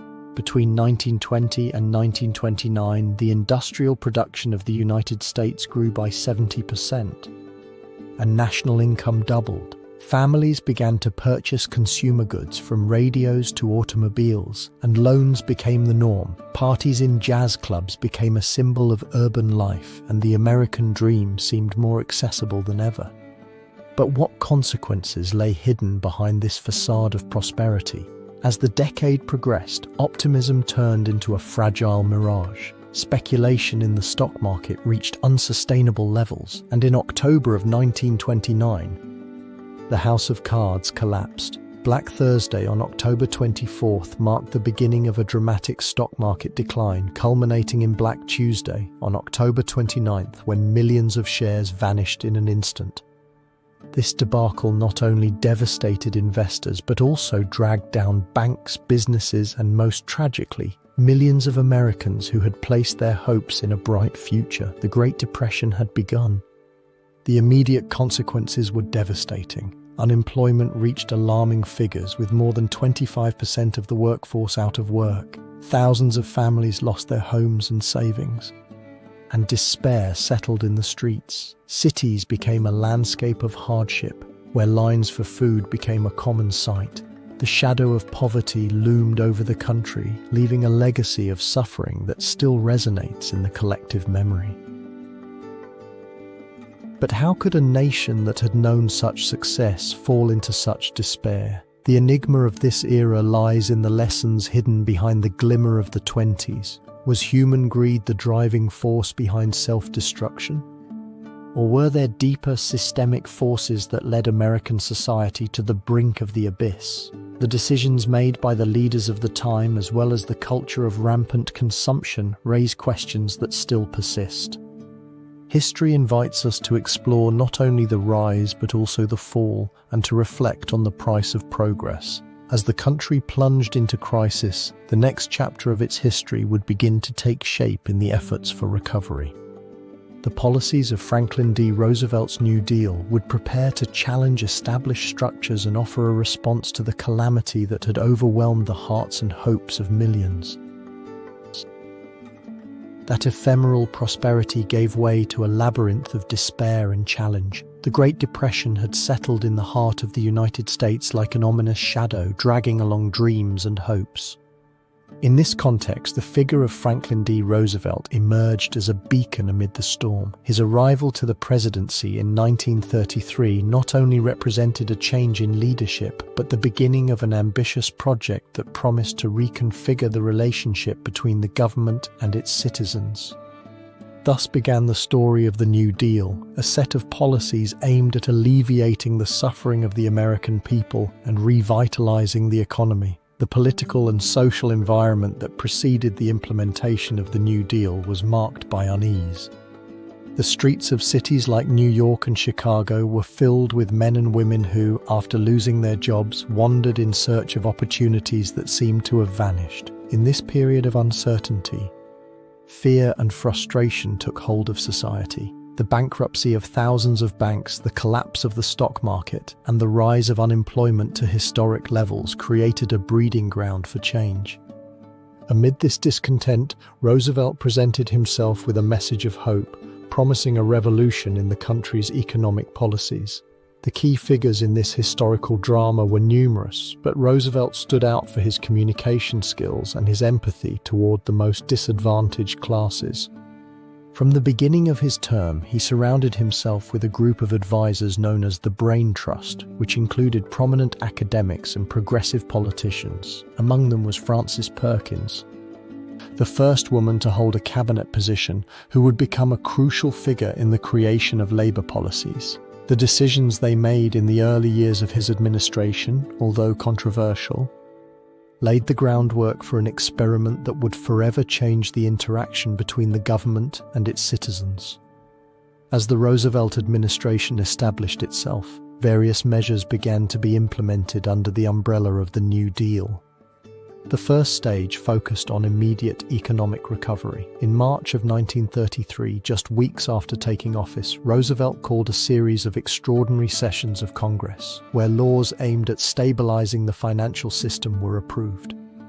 Among them, the Emergency Banking Act allowed for the temporary closure of banks to prevent a total collapse. This act was only the first step in a series of reforms that would encompass the creation of employment programs, the regulation of the financial sector, and the establishment of a social safety net. In this context of reforms, the creation of the Works Progress Administration in 1935 became a symbol of the New Deal. Aimed at providing employment to millions of Americans, the Works Progress Administration not only built infrastructure but also promoted art and culture, leaving a lasting legacy on national identity. However, not all sectors of society viewed these measures favorably. Opposition intensified among conservatives who believed that the New Deal represented a dangerous expansion of governmental power and a threat to capitalism. The immediate consequences of these policies were palpable. As the New Deal programs were implemented, unemployment began to slowly decrease, although total recovery still seemed distant. The implementation of Social Security in 1935 was a monumental step toward protecting the most vulnerable. But it also raised questions about dependence on the state. Was this a path toward a fairer future or a prelude to increasing state intervention that could threaten individual freedoms? The tension between these two concepts would become a recurring theme in American political debate. However, the New Deal was not a magical solution. Despite the improvements, the economy remained in a fragile state and criticism persisted. The question resonating in the hearts of many Americans was, had Roosevelt truly achieved what he promised? As time went on, the legacy of the New Deal would become an enigma in itself, a topic of debate that would continue long after Roosevelt left the presidency. Would he be remembered as a hero who saved the nation, or as a leader whose reforms were insufficient to eradicate the roots of the crisis? As the country entered the decade of 1940, the echo of New Deal policies continued to resonate in the halls of power and in the daily lives of Americans. The reforms had left an indelible mark, but the future appeared uncertain. With the backdrop of the Great Depression still present, the world was preparing for a global conflict that would change the course of history. Economic recovery would be accelerated by an event that would transform the very structure of American society, pushing the country toward a conflict that would mark its history forever. The shadow of the Second World War loomed over the world, and the United States, caught between isolation and intervention, was preparing to join the global conflict at a decisive moment. The historical context of this period was complex. In the decade of the 1930s, the United States faced the aftermath of the Great Depression, a period of deep economic recession that had left scars on its social fabric. While the nation grappled with unemployment and poverty, totalitarian regimes were emerging in Europe. Adolf Hitler had risen to power in Germany, and in Italy, Benito Mussolini was consolidating his control. The expansion of fascism and Japanese militarism spread like a dark veil over the Asian continent. In this climate of uncertainty, isolationism seemed to be the logical response for many Americans who wished to avoid the distant conflicts that had cost so much in lives and resources during the First World War.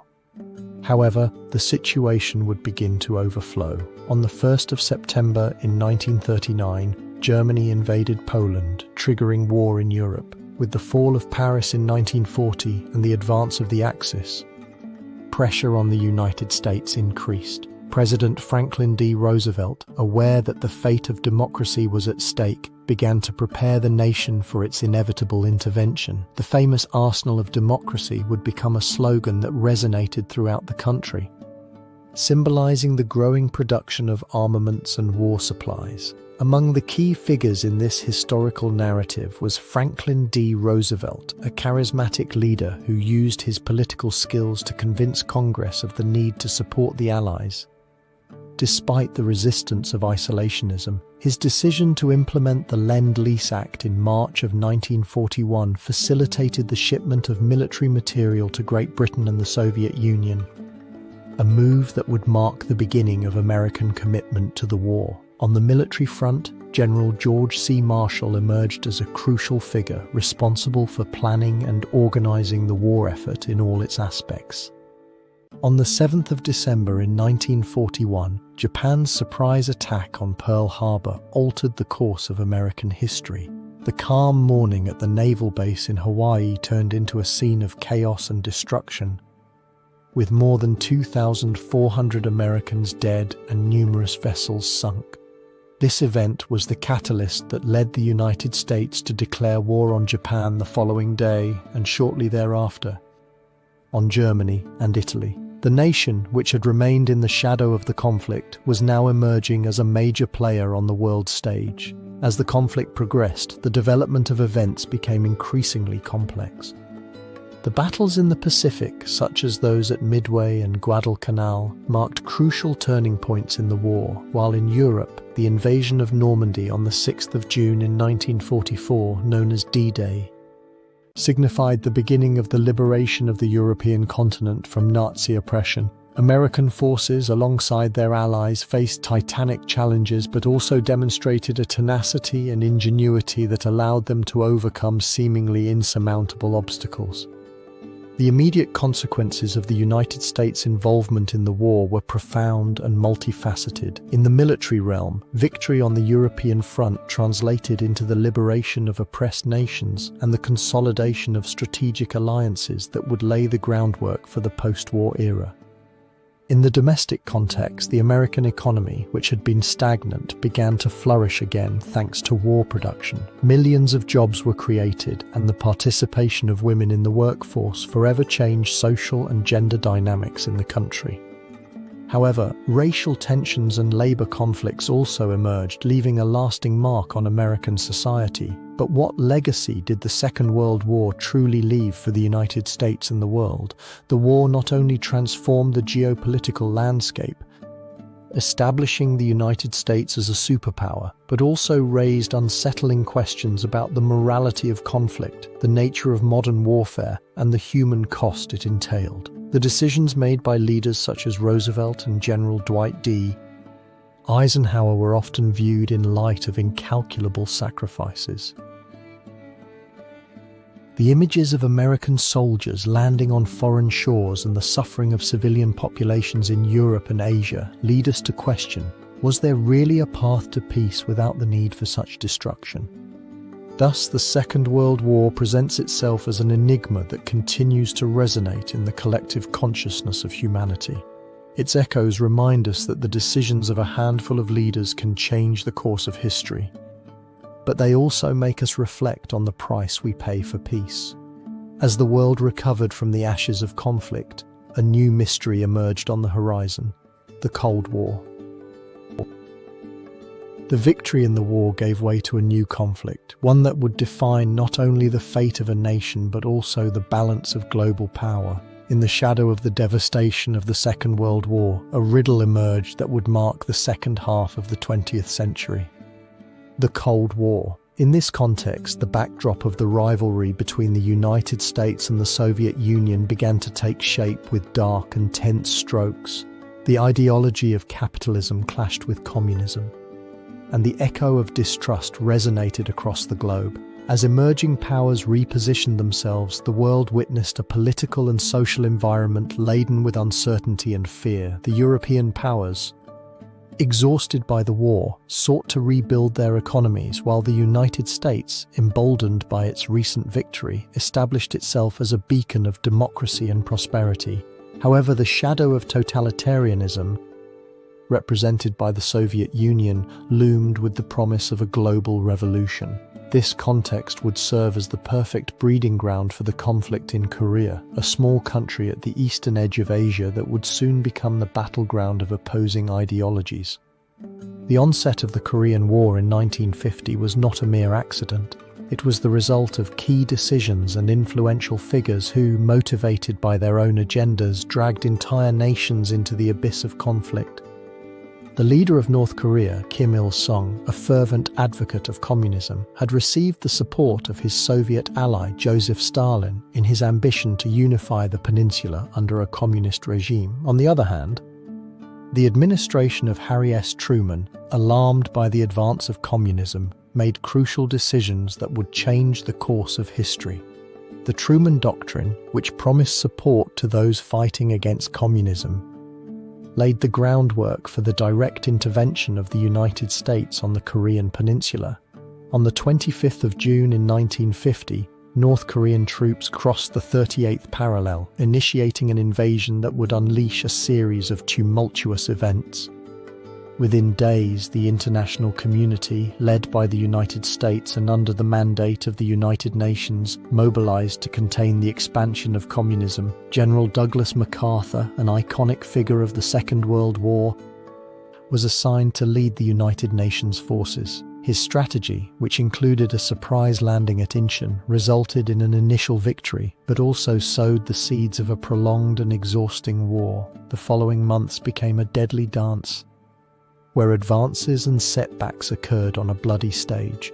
The forces of South Korea, initially overwhelmed, found in the intervention of the United States a lifeline, but the conflict soon grew more complex. With the entry of China into the conflict in October of 1950, matters became even more complicated. The Chinese intervention, determined to defend its northern neighbor, transformed the war into a confrontation between superpowers that extended beyond the borders of Korea. As the war dragged on, human suffering intensified. Millions of Koreans lost their homes while casualty figures on both sides soared. The destruction that ravaged the peninsula was devastating, and the legacy of this conflict left indelible scars on the collective memory of Korea. On an international level, the Korean War solidified the division of the world into two blocks, reaffirming the narrative of the Cold War and establishing a precedent for future military interventions in the fight against communism. Against this backdrop, a troubling question arises. Was it truly a struggle for freedom and democracy, or were darker forces at play? The decisions made in the offices of Washington and Moscow, the alliances forged in the shadows of the Cold War, left a legacy that still resonates in contemporary global politics. As the conflict stagnated in a deadlock, the search for a peaceful solution became an enigma that challenged leaders and diplomats alike. The Korean War concluded in 1953 with an armistice, but no formal peace treaty was signed. This fact left the peninsula divided, creating a border that persists to this day, a constant reminder of the tensions that defined the Cold War. Thus, the Korean conflict not only sealed the fate of a nation, but also exacerbated global rivalries that would continue to shape the world in the following decades. The Cold War, with its intricate web of alliances and antagonisms, had found a new battlefield. However, the echo of the struggle for control of Korea still persists. As the curtain rose on the civil rights movement and struggles for equality in the United States, the echoes of the Korean War would continue to resonate. It was an era of tumultuous and convulsive changes in the United States. As the shadow of the Cold War loomed over the country, an echo of injustice resonated in every corner of society. The decades of the 1950s and 1960s became a battleground not only ideological but also moral. The struggle for civil rights emerged as a beacon of hope amidst a landscape riddled with racial inequality and discrimination. In this context, the civil rights movement was born as a vigorous and determined response to a legacy of oppression that had endured for centuries. The historical context that preceded this struggle was marked by racial segregation, an institution deeply rooted in American culture. The Supreme Court's decision in 1896, in the case of Plessy versus Ferguson, had legitimized the principle of separate but equal, granting Southern states a legal mantle to perpetuate discrimination. The African American community lived in a cycle of poverty and marginalization, suffering not only in their civil rights but also in their access to education, employment, and healthcare. Thus, in the decades following the Second World War, while the nation proclaimed freedom and democracy abroad, a troubling question emerged. Why were these promises not fulfilled at home? In this scenario, key figures emerged who would play a fundamental role in the struggle for civil rights. Martin Luther King Jr., a Baptist minister with a voice that resonated like a drum of hope, became a symbol of the movement. His philosophy of nonviolent resistance, inspired by Mahatma Gandhi, offered a bold approach to oppression. Alongside him, Rosa Parks, with her act of civil disobedience by refusing to give up her seat on a segregated bus in Montgomery, Alabama, embodied the spirit of resistance. Parks' decision not only challenged the social norms of her time, but also triggered the Montgomery bus boycott, an event that galvanized the African American community and highlighted the strength of collective activism. The decisions of these leaders and others like Malcolm X, who advocated for a more militant and direct approach, reflected the diverse currents of thought within the movement. While King advocated for peace and reconciliation, Malcolm X challenged the African American community to reclaim their identity and rights more assertively. These differences, although sometimes conflicting, enriched the movement, offering multiple facets to a struggle that yearned for a singular truth: equality. The unfolding of events in this chapter of American history was monumental. In 1954, the Supreme Court ruled in the case of Brown versus Board of Education that segregation in public schools was unconstitutional, a legal milestone that sowed the seeds of resistance. However, the implementation of this decision faced fierce opposition in several southern states where resistance to integration was intense. In Little Rock, Arkansas, in 1957, President Dwight D. Eisenhower was compelled to intervene to protect the Little Rock Nine, a group of African American students attempting to attend a white high school. This episode revealed the depth of racial animosity and resistance to change. Throughout the following decades, the civil rights movement continued to gain momentum. The March on Washington in 1963, where Martin Luther King Jr. delivered his famous "I Have a Dream" speech, became a milestone in the history of activism in the United States. This event brought together more than 250,000 people and became a symbol of hope for equality. However, the path to justice was not without sacrifices. The violence in Birmingham, Alabama, and the assassination of leaders such as Medgar Evers and later King revealed the brutality of the opposition. How could a country that considered itself a beacon of freedom allow such violence? The immediate consequences of these events were profound. The Civil Rights Act of 1964 and the Voting Rights Act of 1965 were enacted, marking a significant legislative change aimed at dismantling barriers to equality.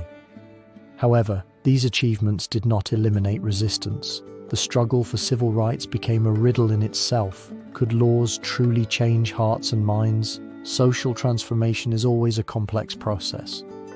As we look toward the legacy of this period, we find ourselves facing a riddle that endures even to this day. Despite the advances made, has true equality really been achieved? Questions about racial justice continue to resonate in American society, suggesting that the path to true equity is far from over. Thus, as the struggle for civil rights unfolded, another shadow began to form on the horizon. The Vietnam War, with its own complexities and moral dilemmas, would become the next stage of conflict and resistance.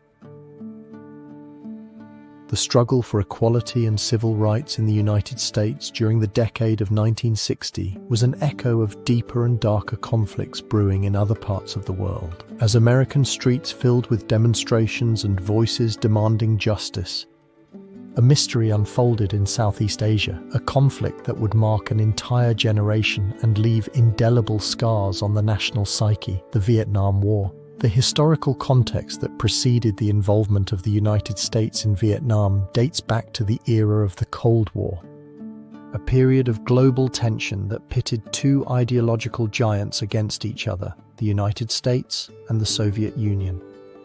Following the end of the Second World War, the world fragmented into alliances and rivalries, where communism became the enemy to be defeated. In this context, Vietnam emerged as a symbolic battleground, where the democratic and capitalist ideals of the West faced the expansion of communism supported by Moscow and Beijing. The situation in Vietnam became critical by the mid-1950s, when the country, divided between the Communist North and the United States-backed South, found itself trapped in a conflict of ideologies.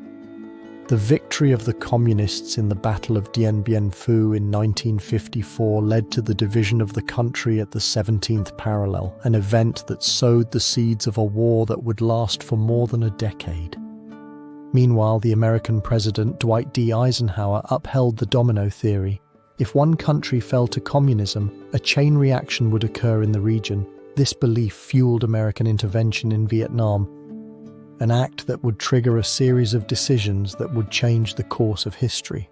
Among the key figures in this drama was President Lyndon B. Johnson, who, following the assassination of John F. Kennedy, in 1963, assumed the presidency in a climate of uncertainty and tension. Johnson, a staunch advocate for the containment of communism, made decisive choices that would lead to an escalation of the conflict. In August of 1964, the Gulf of Tonkin incident provided the necessary justification for the expansion of American military involvement. The approval of the Gulf of Tonkin resolution by Congress granted Johnson nearly unlimited powers to act in Vietnam. But did the president truly understand the consequences of his decisions? Beginning in 1965, American troops began to arrive en masse in South Vietnam, and the war intensified. In an effort to defeat the communist forces of the Viet Cong and the North Vietnamese army, the United States implemented a strategy of massive bombings and ground operations. Operation Rolling Thunder, a systematic air assault on the North, became a symbol of American military might, however. As the war progressed, the resistance of the Vietnamese became increasingly formidable. The guerrilla tactics of the Viet Cong and the knowledge of the terrain by their fighters posed a challenge that the American military could not ignore. The unfolding events in Vietnam had a devastating human cost. American casualties began to rise, and media coverage of the war, a novelty for the time, showed the public the horrors of the conflict. Images of wounded soldiers, civilians caught in crossfire, and the devastation of villages began to resonate deeply in the national consciousness. The question many Americans were asking was, is this sacrifice worth it? The answer would soon become an echo of discontent and protest in the streets. As resistance to the war grew, so did polarization in American society. Anti-war demonstrations multiplied, and emblematic figures of the counterculture emerged, challenging not only foreign policy but also the established values of society. The youth became a symbol of resistance, declaring that war was not the answer. But was the war truly a miscalculation, or were there darker forces at play that justified this intervention? The immediate consequences of the war were devastating. More than 58,000 American soldiers lost their lives, and millions of Vietnamese also suffered the aftermath of the conflict. The war left a legacy of distrust towards the government and politics, resulting in a profound shift in American culture. The demonstrations and growing activism not only challenged the war itself, but also questioned the morality of the decisions made by those in power. The shadow of the war lengthened, affecting future generations and shaping the perception of American military intervention abroad. However, the true mystery lingered. Why, despite the human and material costs, did the United States persist in its commitment to Vietnam? The answer lies within the fabric of the Cold War, where the defense of an ideal became an obsession. A struggle not only for Vietnam, but for the survival of an ideology. As we move into the 70s, the echo of the Vietnam War will resonate in politics and society, bringing with it a series of crises that will affect the stability of the United States.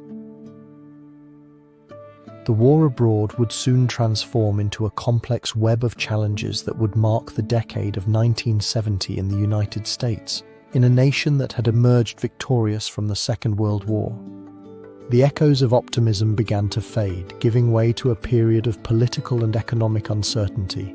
The Vietnam War, a conflict that stretched longer than expected, not only affected the lives of thousands of soldiers, but also left a deep imprint on the American social fabric.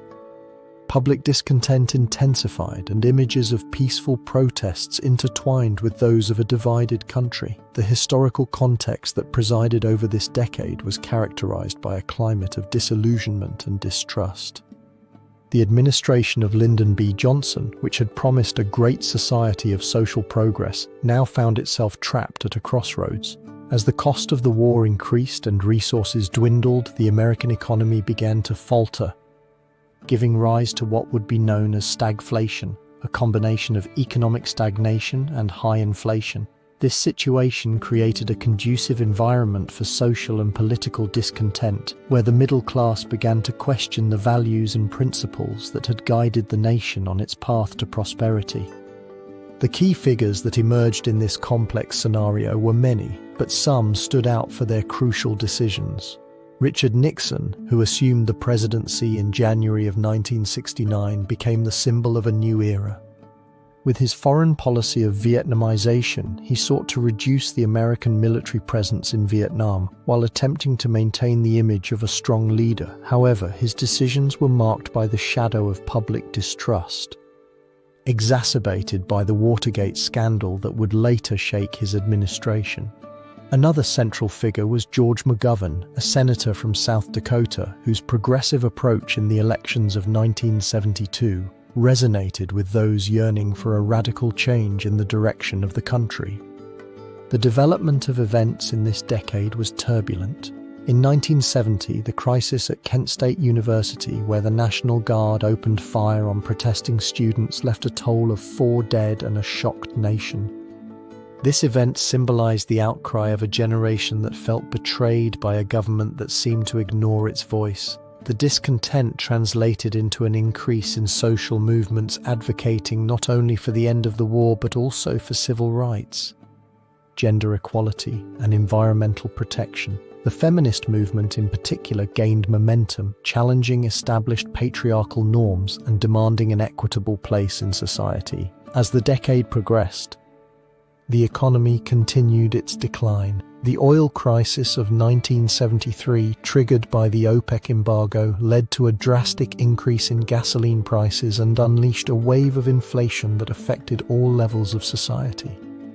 Long lines at gas stations became a symbol of the unease of the era. The Nixon administration, caught in a cycle of crisis, was forced to implement price and wage controls, a measure that many considered a desperate attempt to manage an economic monster that had spiraled out of control.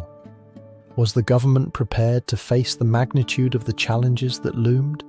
The immediate consequences of these events were profound. Distrust in government institutions grew, and faith in the government's ability to solve social and economic problems eroded.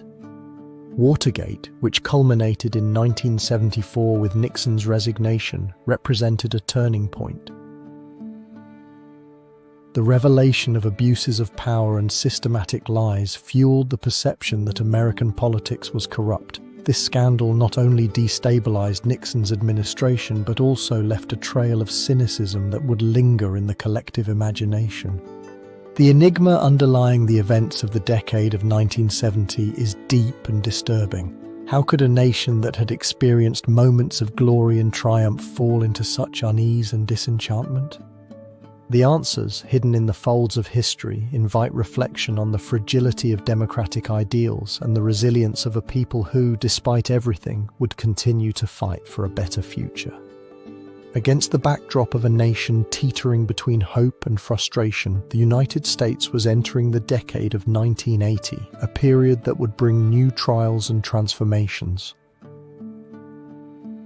The disillusionment of the 70s would give way to a monumental shift in the global balance of power. By the end of the decade of 1980, the world stood on the brink of a transformation that would resonate through the decades to come.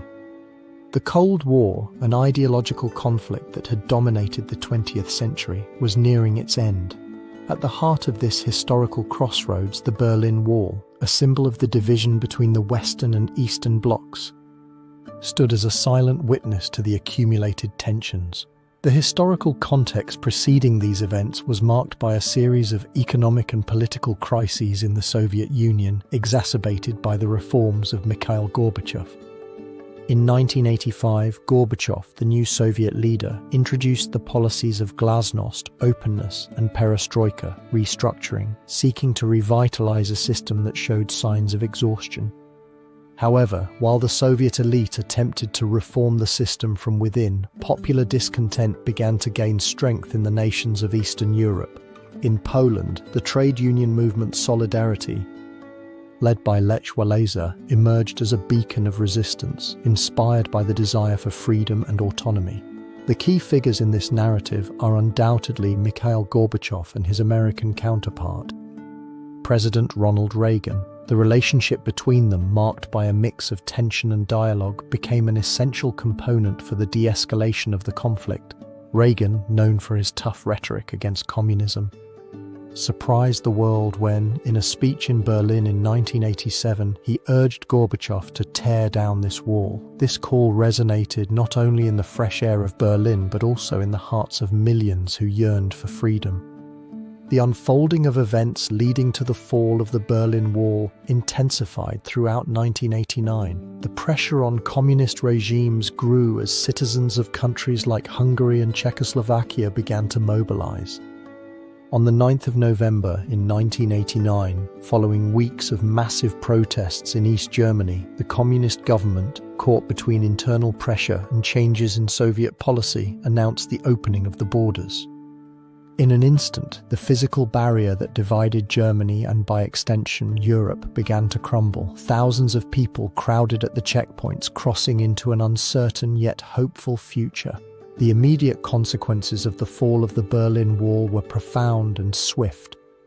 The reunification of Germany was just the beginning. The collapse of the communist regime in Eastern Europe followed in a series of peaceful revolutions. The echo of Gorbachev's decisions, who had chosen not to intervene militarily to suppress the protests, resonated throughout the region. However, despite the euphoria, the question lingered in the air. Had the Cold War truly ended, or had it merely changed form? Beyond Europe, the impact of these events was also felt in the United States. The victory over communism translated into a sense of triumph, but it also raised questions about the future role of the United States in the world. The question loomed in the atmosphere: how would the country adapt to a new world order in which the ideological enemy had vanished? The enigma that emerges from these events is complex and multifaceted. The fall of the Berlin Wall not only symbolizes the end of an era, but also gives rise to a series of new challenges and tensions in a world where capitalism stood as the prevailing ideology. Had peace truly been achieved, or had only the nature of the conflict changed? As the curtain fell on the Cold War, the new millennium loomed on the horizon, promising even more complex challenges and transformations. Through the fog of time, the echo of those events leads us to the next chapter, where we will explore the realities of the 21st century. The echo of an era of profound changes resonates at the threshold of the 21st century, a time when the world transformed and the United States found itself overwhelmed by a torrent of events that would mark its history and identity. After the end of the Cold War, when the curtain of history seemed to have risen to make way for a new world order, America faced a riddle that would irrevocably change its course. The political and social context of this new millennium was imbued with the uncertainty of global terrorism, the rise of technology, and a growing political polarization. The attacks of September 11, 2001 became a milestone, a tragic moment that revealed the vulnerabilities of a nation that had viewed its power as unbreakable. On a morning that began like any other, the skyline of New York transformed into a scene of horror, with commercial airplanes becoming deadly weapons and the Twin Towers succumbing in a maelstrom of fire and steel, taking with them thousands of lives and the sense of security of a nation. The central figures in this narrative are undoubtedly the leaders of the time. At the forefront, President George W. Bush, who, after receiving news of the attacks, faced decisions that would define his presidency and the future of the United States. In the shadows, figures like Osama bin Laden, leader of al-Qaeda, represented an imminent threat and an enemy whose motivations and objectives revealed the complexity of terrorism. Bush's key decisions, which included the invasion of Afghanistan, were imbued with patriotic fervor and a desire for justice, but they also raised serious questions about the long-term consequences of such actions. The unfolding of the events that followed is a journey through a labyrinth of decisions. The invasion of Afghanistan in 2001 was the first step in a prolonged quest for justice, while the promises to defeat the Taliban and eliminate al-Qaeda intertwined with the reality of conflict. The struggle extended, and in 2003, attention shifted to Iraq, where the Bush administration argued the existence of weapons of mass destruction as justification for a second war. But were those really the motives that led a nation to war? The invasion of Iraq, which initiated a cycle of sectarian violence and regional destabilization, left in its wake a devastated landscape and a legacy of grievances that would extend for years. The immediate consequences of these events were profound and multifaceted. The wars in Afghanistan and Iraq not only transformed the geopolitical landscape of the Middle East, but also generated intense debate within the United States. Political polarization intensified, and the perception of the government shifted from being the protective figure to becoming the object of severe criticism. Movements like Occupy Wall Street emerged, reflecting a growing discontent with economic inequality and systemic corruption. In this context, the country plunged into an ideological battle that questioned the fundamental values of democracy and justice. The riddle that arises from this era is undoubtedly the question of how a nation that considered itself a beacon of freedom ended up trapped in a cycle of war and distrust. Was it fear that guided the actions of its leaders? Or were there other forces at play beyond the mere quest for justice? With each decision made, new narratives about American identity and its role in the world were woven. In the search for answers, history reveals that the 21st century has not only been a time of conflicts but also of social and technological transformation. The advancement of technology, from the emergence of social media to the expansion of the internet, has changed the way citizens communicate and interact with the world. This, in turn, has fueled social movements such as the rise of the Black Lives Matter movement, which seeks to address the legacy of racial inequality and police brutality. The struggle for civil rights has found new voices and new platforms, challenging the United States to confront its shadows. As the 21st century progresses, the nation faces a new set of challenges. The climate crisis, political polarization, and the resurgence of nationalism pose questions about the future of democracy and social cohesion. Elections increasingly divisive, and the rise of populist leaders have left the country in a state of uncertainty, where dialogue and understanding seem to be a distant echo of a more optimistic past. Thus, as we conclude this journey through the history of the United States, the legacy of the 21st century presents itself as a complex puzzle, full of enigmas and challenges. Will the nation find a path toward reconciliation and unity? Or will it become trapped in an endless cycle of conflict and division?